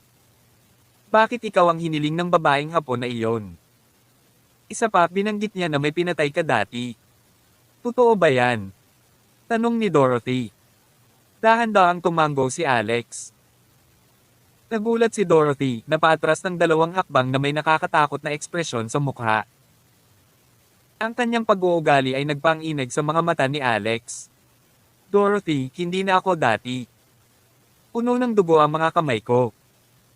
Hindi ka magiging masaya kung mananatili ka sa akin. Mag-aalala ka lang at matatakot. Baka makatanggap ka pa ng lahat ng uri ng pananakot. Ang aking ama ay hindi namatay sa isang aksidente sa sasakyan. Ang abo sa kanyang urn ay pag-aari ng isang babaeng baboy. Hindi pa natin alam kung patay na ba siya o buhay. Ang banal na aklat ay pag-aari ng aking ama. Gayunpaman, may mas makapangyarihang inagaw ito. May mga tao dyan na iniisip na pagmamayari ko ito. Kaya naman ako ang pinupuntirya nila. Kahit na ang Rockefeller Group na kinuha ay bahagi ng isang pamamaraan. Hindi ako bahagi ng pamilyang Rockefeller ng California. My father wasn't the biological son of Bill Rockefeller, sunod-sunod na paliwanag ni Alex. Pakiramdam ni Dorothy ay parang sisubog ang kanyang ulo matapos marinig ang lahat ng nakakagulat na mga pahayag na ito. Napatulala siya. Pagkaraan ng mahabang panahon upang matuno ang naturang impormasyon, sa wakas ay humarap siya kay Alex na may kaba na ekspresyon. Ibig sabihin, maaari kang nasa panganib anumang oras. Tumanggo si Alex. Tama iyan. Ayokong maging balo ka at pakiramdam na nag-iisa ka sa hinaharap. Nararapat sa iyo. Para magkaroon ng mas magandang buhay, aniya. Totoo ba na natulog ka sa babaeng iyon mula pa noon? Biglang tanong ni Dorothy. Sandaling natigilan si Alex. Ito na ba ang oras para mag-alala tungkol sa ganoong bagay? Nag-iisip siya sandali at umiling. Ano naman ang tungkol kay Zendaya Stormer? Tanong ni Dorothy. Umiling muli si Alex. Titigil ka ba sa pakikipag-ugnayan sa kanila para sa akin? Tanong ni Dorothy. Kumunat ang noo ni Alex at umiling muli. Sige. Naiintindihan ko. Pag-iisipan ko at bibigyan kita ng sagot mamaya. Pero, hanggang doon, legal pa rin kaming kasal. Hindi ako papayag na makitulog ka sa ibang babae. Kung hindi, sasaksakin ko na naman ang sarili ko, malamig na sabi ni Dorothy habang nakaturo sa puso. Si Richie. 3:00 ng hapon, umuwi si Claire Essex at ang kanyang mga anak na babae. Sa kanilang pag-uwi, walang tigil sa pagrereklamo si Claire at sasabihin niya ang anumang kakilakilabot na pumasok sa isip niya. Ang salitang pinaka-sinabi niya ay divorce. Pagdating nila sa bahay, nakita ni Claire na hindi pa rin sumusuko si Dorothy. Sa wakas ay hindi nakatiis si Claire. Wala na. Tumakbo siya sa kusina at naglagay ng kutsilyo sa leeg niya. Dorothy, sagutin mo ako ngayon din. Pakikipag-divorce ka ba o hindi? Kung hindi mo gagawin, puputulan ko ang sarili ko gamit ang kutsilyong ito at iiwas ang sarili ko. Posibleng kinidnap at ginahasa pa sa hinaharap. Tama iyan, sister. Kahayaan mo ba talagang mamatay ang lahat sa pamilya natin? Maswerte kaming hindi namatay. Sa pagkakataong ito, ngunit paano ang susunod na pagkakataon? Pakiusap, iligtas mo ako at ang aming ina. Niloko ka na ng B** na yan, Alex. Bakit ang tigas pa rin ng ulo mo? Ganun na ba talaga kami kaimportante sa'yo? Sumingit si Beatrice. Namula ang mga mata ni Dorothy. Sige. Pakikipag-divorce ako. Gagawin ko bukas. Sumigaw siya. Kabanata 615. Nang mabalita ni Claire Essex na sa wakas ay pumayag si Dorothy Essex na makipagdiborsyo, agad siyang napangiti. Gayunpaman nang ngumiti si Claire, ang sugat sa kanyang mukha ay nagsimulang muli sa pananakit mula sa pile. Masakit na sumirit siya at sinimulan na naman ang pagmumura kay Alex Rockefeller. Ang taong Rockefeller ay isang asno. Simula nang tumira siya sa amin, wala na kaming kapayapaan sa bahay. Dama-dami ang malas natin araw-araw. Ngayon, nagkaroon pa ako ng peklat sa mukha. Nagdadala talaga siya ng malas. Sinabi ng doktor na imposibleng ganap na gumaling ang aking mukha maliban na lang kung magpa-cosmetic surgery ako. Ang pag-iisip tungkol dito ay gusto kong kumain. Ang laman at inumin ni Alex ang kanyang dugo. Sabihin mo sa akin, bakit hindi na lang mamatay si Alex? Hindi mapakali si Dorothy na makinig kay Claire. Lahat ng sinabi ni Claire ay gusto niyang samuka ng dugo. Kinuha ni Dorothy ang isang bote ng gamot at inilagay sa coffee table. Galing kay Alex ang gamot na ito. Makakatulong ito sa pagbawi ng iyong sugat at alisin ang anumang mga peklat na naiwan, sabi niya. Kinuha ni Claire ang bote ng gamot at itinapon sa basurahan. Ano kayang magandang bagay ang maibibigay sa akin ng lalaking iyon na may maikling buhay? Natatakot ako na baka naglagay siya ng lason sa bote na ito. Kung talagang gagamitin ko ito, baka mamatay pa ako sa pagkalason. Sino ang magpoprotekta sa inyong dalawa kung mangyari iyon? Sambit ni Claire. Ilang saglit na hindi nakaimik si Dorothy.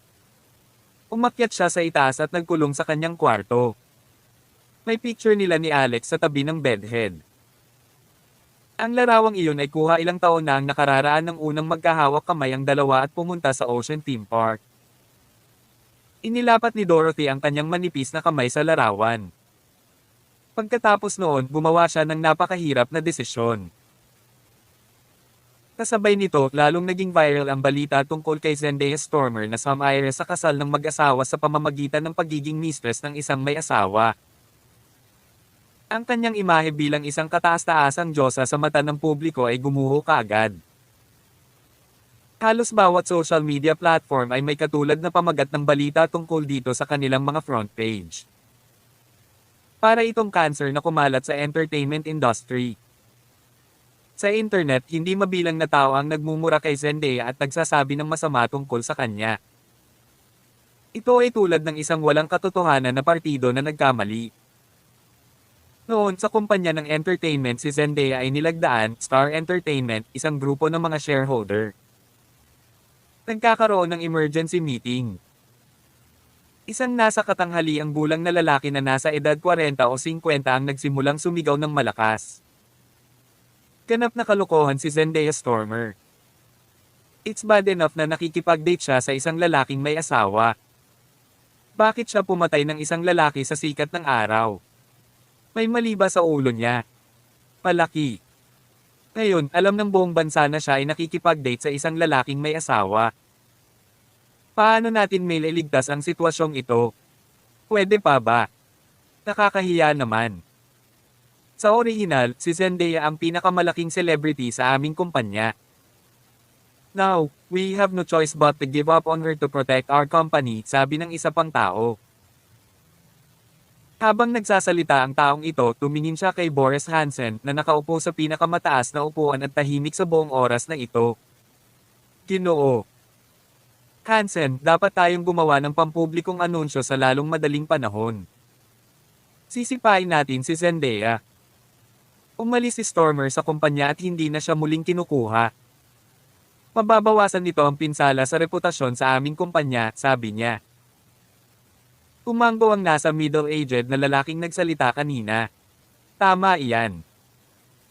Hindi lang iyon, ngunit kailangan din nating bayaran siya ng malaking halaga para mabayaran ang mga pagkalugi ng aming kumpanya. Sa kabilang banda, kailangan nating palitan si Zendaya ng isa pang babaeng artista. Sa tingin ko Elena Stives ay napakaangkop. Piliin natin siya. Ang lalaking ito ang pangalawang pinakamalaking shareholder sa Star Entertainment. Ang kanyang pangalan ay Fred Goliath. Nang sabihin niya ang mga bagay na ito, hindi niya maiwasang isipin kung gaano kaakit-akit si Elena Stives noong gabing pinagsilbihan siya nito. Ginoo. Hansen, bakit ka pa nagdadalawang isip? Nag-set up na kami ng stage para sa conference. Hindi mabilang na mga reporter ang naghihintay sa amin na magbigay ng pahayag. Alam kong sinusuportahan mo si Zendaya, ngunit dapat nating timbangin ang ating mga pagpipilian. Ngayon, hindi ba dapat? Bilisin mo at magdesisyon ka. Sabi ni Fred. Umupo si Boris sa kanyang upuan at malamig na tumingin kay Fred. Paano kung tumanggi ako? Galit na galit si Fred. Ano ang sinabi mo? Nabaliw ka na ba? Pinoprotektahan mo pa rin ba si Zendaya sa puntong ito? Ano ang ibinigay niya sa iyo? Kahit na mahal mo siya, dapat mo siyang isuko ngayon. Malamig na singgal ni Boris. Ang dahilan kung bakit hindi siya sumang-ayon kay Fred ay dahil alam niya ang tungkol sa background ni Zendaya. Kaya naman kahit na namatay ang anak ni Boris na si Norman Hansen sa konsyerto ni Zendaya, wala siyang ginawa sa kanya. Dapat protektahan si Zendaya, sabi ni Boris. Gayunpaman, bago natapos ni Boris ang kanyang pangungusap, kinampres ni Fred ang kanyang mga kamay sa mesa. Kalokohan yan. Boris Hansen, huwag mong isipin na magagawa mo ang anumang gusto mo dahil ikaw ang CEO. Inihalal ka lang naming lahat ang mga shareholder. Maaari ka naming alisin sa iyong posisyon anumang oras. Walang simpleng background si Zendaya, sabi ni Boris. Kalokohan yan. Isa lang siyang artistang babae. Anong uri ng background ang maaaring mayroon siya? Kahit na narito ang kanyang ama, sasabihin ko pa rin ang parehong mga bagay. Gayunpaman, iisipin nating protektahan siya kung maghubad siya ng kanyang damit at humiga sa ibabaw ng mesang ito ng pagpupulong, hindi ba? Tanong ni Fred. Dahil doon, nagsimulang tumawa ang mga shareholder. Sakto namang bumukas ang pinto ng meeting room. 3 tao ang pumasok. Isang medyo may edad na lalaki at babae ang unang pumasok. Ang huling taong pumasok ay si Zendaya mismo. Ang lalaki ay ang kanyang ama, si Kaysom Stormer, habang ang babae ay ang kanyang ina, si Carrie Stormer. Tinitigan ni Kaysom si Fred na may hindi magiliw na tingin sa kanyang mga mata at ang ekspresyon ng kanyang mukha ay nagbigay ng nakamamatay na vibe. Tawag. I-prick. I-click. I-subscribe kwentong nobela. Kabanata 616. Si Fred Goliath, gayunpaman, ay walang pakialam. Piniro pa niya si Zendaya Stormer nang makita siya. Zendaya. Magsalita tungkol sa Diablo. Halika dito. Napasok ka sa malaking problema sa oras na ito. Magkano sa tingin mo ang kailangan mong ibalik sa kumpanya? Ang pagbebenta ng iyong sarili ay hindi magiging sapat. Kaya naman mayroon akong ideya. Kung maghuhubad ka ng buo at humiga sa mesang ito, paprotektahan ka ng kumpanya. Ano sa tingin mo ang mungkahi ko? Tanong ni Fred. Kalokohan. Naglakad si Kaysom Stormer patungo kay Fred ng paisa-isa. Sa wakas ay pinaalalahanan ni Fred ang kanyang sarili na tumingin kay Kaysom. Pagkatapos ay napansin niya kung paanong ang titig ni Kaysom ay nakakaramdam sa kanya ng hindi komportable. Para siyang nakatingin sa isang patay. Sino ka? Sino ang nagpapasok sa iyo? Tabas. Bulalas ni Fred. Nang matapos siya, hinawakan ni Kaysom si Fred sa kanyang pulso. The asterisk man. Ikaw na matandang bugger. Bakit mo hinawakan ang kamay ko? Galit na sigaw ni Fred. Basag. Napakakaunting puwersa ni Kaysom, ngunit naputol ang pulso ni Fred. Aray. Napasigaw si Fred sa sakit. Kamay ko. Nasira. Masyado kang nakakainis. Sinabi ni Kaysom ang 3 salitang iyon. Sa sumunod na sandali, hinawakan ni Kaysom si Fred sa kanyang leeg at pinitik ito ng nakakasakit na bitek. Namatay kaagad si Fred. Parang may kakaibang hugis ang buong leeg niya. Pagkatapos noon, inihagis ni Kaysom si Fred sa mesa. May pinatay siya. Oh my God. Ang mga ekspresyon sa mga mukha ng mga shareholder doon ay nagbago ng husto at nagsimula silang maghiyawan. Nakakainis kayong lahat. Malamig na ngumuso si Kaysom. Sa sumunod na segundo, tumahimik ang lahat. Kanina, nagreklamo si Kaysom na masyadong nakakainis si Fred at pinutol ang leeg nito. Ngayon, nasabi na naman niya. Babaliin din ba niya ang lahat ng leeg nila? Ako ang ama ni Zendaya. Ang pangalan ko ay Kaysom Stormer. Ngayon na. May gusto pa ba rito na mahiga ang anak ko sa mesang ito? Malamig na tanong ni Kaysom. Walang nagsalita. Maging si Boris Hansen ay nakaramdam ng matinding takot. Kahit na alam ni Boris na ang pamilya Stormer mula sa Michigan ay napakalakas na nasaksihan ng pagpatay kay Kasem. Isang tao sa harap nilang lahat ay sobrang nakakatakot. Huling nagsalita si Kasem nang mapagtantong walang sumasagot sa kanya. Wala akong pakialam kung anong mga pamamaraan ang ginagamit mo, ngunit dapat mong patunayan ang kawalang kasalanan ng aking anak sa loob ng 10 minuto. Kung hindi, mamamatay kayong lahat. Naiintindihan mo ba? Magsisimula na ang countdown, sabi ni Kasem habang tinaas niya ang kamay niya at tumingin sa relo niya. Nagkatinginan ang lahat. Makalipas ang 2 segundo, sumigaw kaagad si Boris.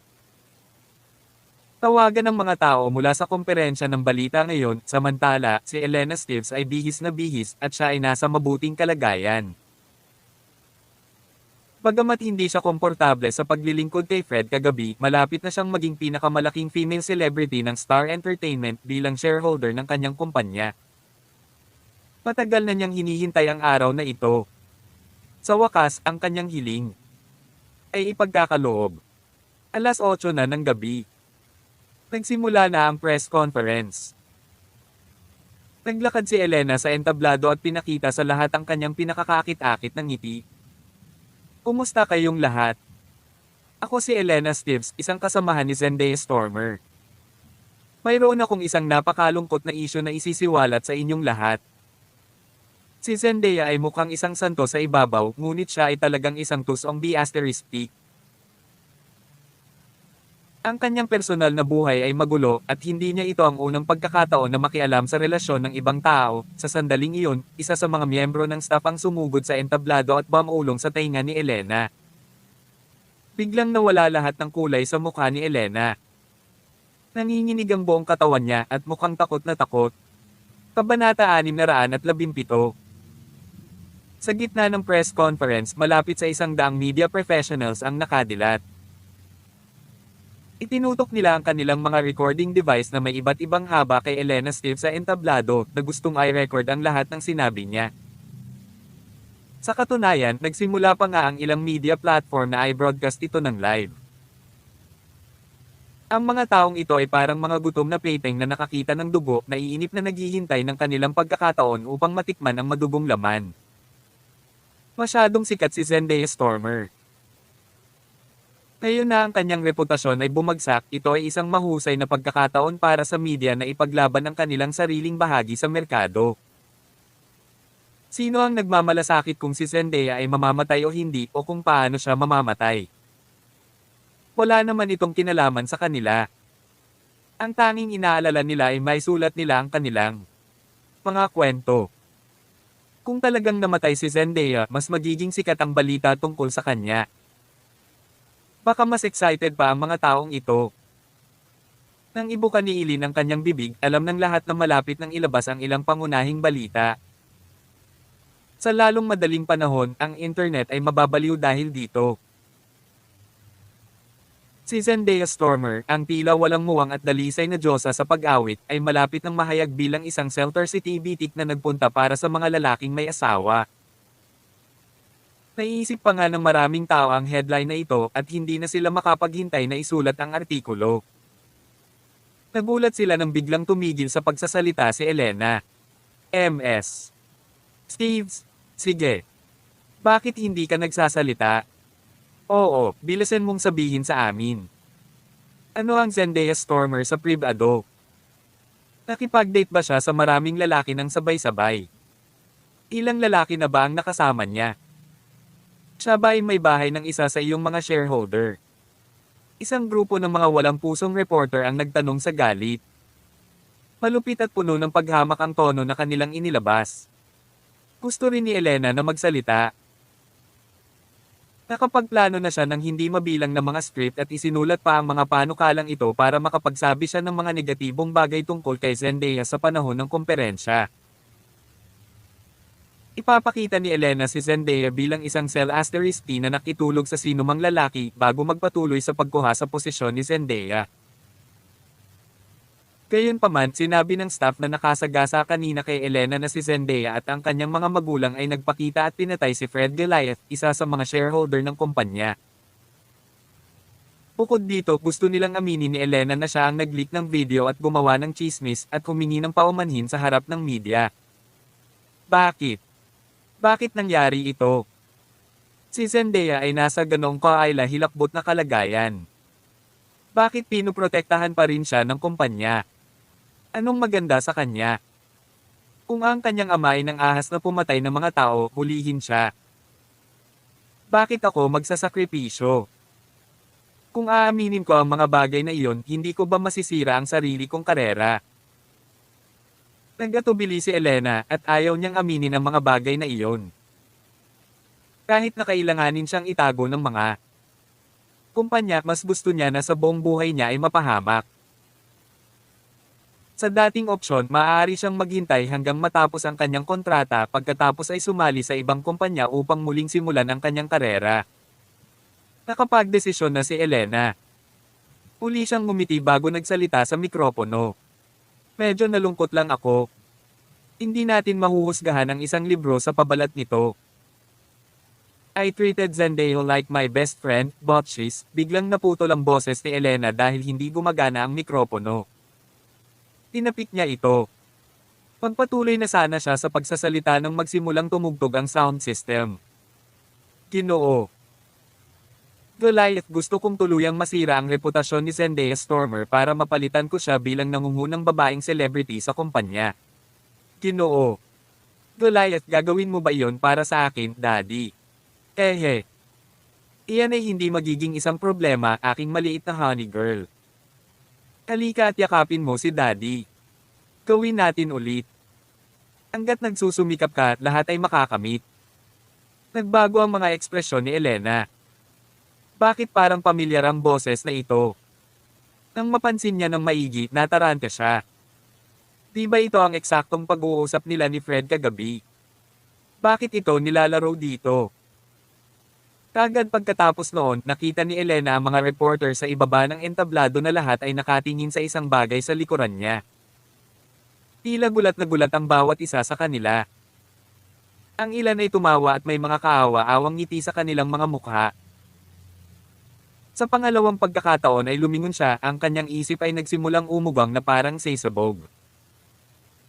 Sa likod niya, may nagpe-play na video sa malaking screen. Ito ay talagang isang video ng pakikipagtalik niya kay Fred kagabi sa isang Marangyang hotel. Tawag. I-Freak. I-Click. I-Subscribe kwentong nobela. Kabanata 618. Ang eksenang iyon ay hindi mabata para kay Elena Stives, masyadong nakakagulat na panoorin. Haha. Hindi ba si Elena Stives iyon? The Asterisk Man. Mas magaling pa siya kay Candy mula sa Happy Clubhouse. Ang mga komento ng mga tao ay parang alon pagkatapos ng alon na walang humpay na hinuhugasan si Elena na nagpapahirap sa kanya na huminga.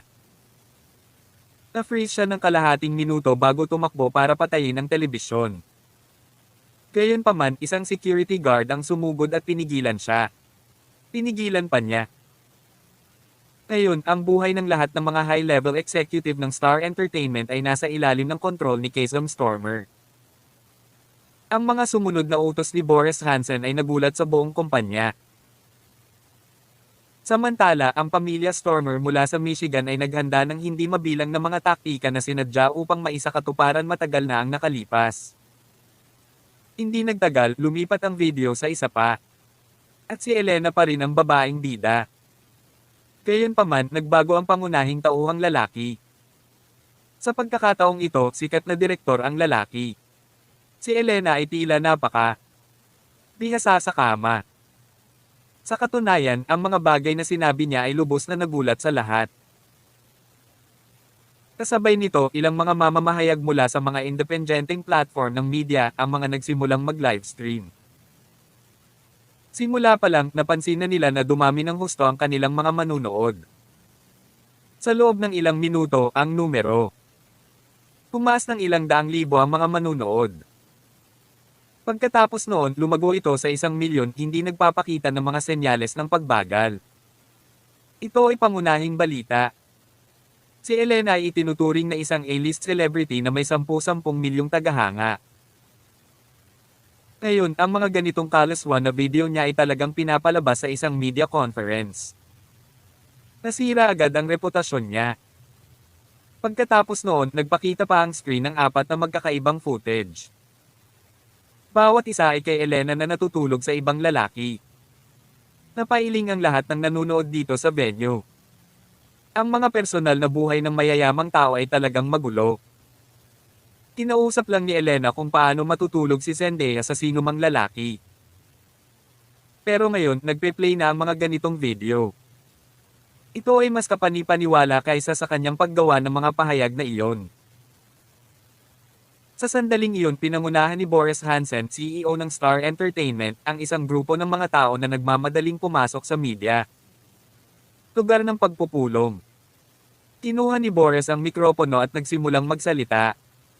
Ang mga kapwa ko media personnel at mga miyembro ng Padla.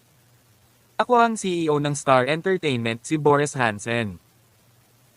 Sa ngalan ng aming kumpanya, nais kong ipahayag ang aking taos-pusong paghingi ng tawad sa nangyari kay Zendaya Stormer. Ang mga bagay na iyon sa internet ay pawang mga alingaw-ngaw na gawa ng babaeng ito, si Elena Steves. Ang leaked video online ay pinik din gamit ang deepfake AI technology. Narito ang orihinal na file ng video. Ipapakita ko ito sa lahat ngayon. Ang isa pang video ay na-play sa telebisyon. Ito ay ang video ng paghalik ni Zendaya kay Alex Rockefeller. Gayunpaman, ang mga mukha ng mga tao ay nagbago na. Ang mga taong ito ay hindi sina Elena at Fred Goliath. Si Elena ay lubos na natulala. Paano ito nangyari? Ito ay peke. Lahat ng ito ay peke. Lahat ito ay gawa-gawa. Ito ay isang plot. Natigilan si Elena at sumigaw ng malakas. Gayunpaman, sa lalong madaling panahon, ilang mga high-level executive mula sa Star Entertainment ang sumulong. Ito lang ang mga taong nakasama ni Elena noon. Personal nilang inamin na totoo ang mga video na ito. Upang makakuha ng mga mapagkukunan mula sa kumpanya, inakit sila ni Elena. Hindi na makatiis, natulog silang lahat. Kasama siya. Nang malapit ng tanggihan ni Elena ang mga pahayag na iyon, nagsimulang magring ang kanyang telepono. Ito ay isang tawag mula kay Ben Steves, ang kanyang kapatid. Agad siyang sumigaw ng galit nang sunduin si Elena. Elena, anong ginawa mo? Bakit mo ginulo ang pamilya Stormer mula sa Michigan? Ngayon, ang aming buong pamilya ay nasa panganib. Bilisin mo at sumakay ka na. Iyong mga tuhod at humingi ng tawad sa kanila. Aminin mo na kasalanan mo ang lahat. Kung hindi, mamamatay ang buong pamilya natin. Buzz. Ang mukha ni Elena ay namutla at ang kanyang katawan ay umindayog mula sa gilid hanggang sa gilid. Pakiramdam niya ay naabutan siya sa gitna ng rumaragasang bagyo. Ito talaga ang pamilya Stormer mula sa Michigan. Maaari bang maging bahagi si Zendaya ng pamilya Stormer mula sa Michigan? Siya talaga. Ang pagbabago ay ang tanging pare-pareho sa buhay at walang magandang tumagal magpakailanman. Sa sumunod na sandali, lumuhod si Elena sa lupa na may kabog. Kasalanan ko ito. Kasalanan ko ang lahat.